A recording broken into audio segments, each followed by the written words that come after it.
miña tatara. Nunha praia había un golfiño que se chamaba Ana e comeu moita comida basura do mar. E empezou a engordar. Un día veu un mergullador e atopouno. Levouno para un parque acuático e entrenouno. E quedou moi delgado. Delgado e forte volveu ao mar. E para vingarse dos mariñeiros, cortoulle as redes. E así, os mariñeiros non volveron a tirar basura no mar.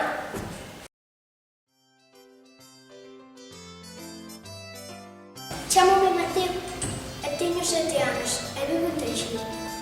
Chámome Nerea e teño 11 anos e vivo en Rianxo. Chámome Noelia, teño 10 anos e vivo en Rianxo. Chámome Laura, teño 7 anos e vivo en Rianxo. Chámome María, teño 8 anos e vivo en Rianxo. Chámome Laura e teño 6 anos e vivo en Rianxo. Chámome Marco, teño 7 anos e vivo en Río. Chámome Nerea, teño 12 anos e vivo en Rianxo. Chámome Nuria, teño 12 anos e vivo en Rianxo. Chámome Alex, teño 8 anos e vivo en Culleredo.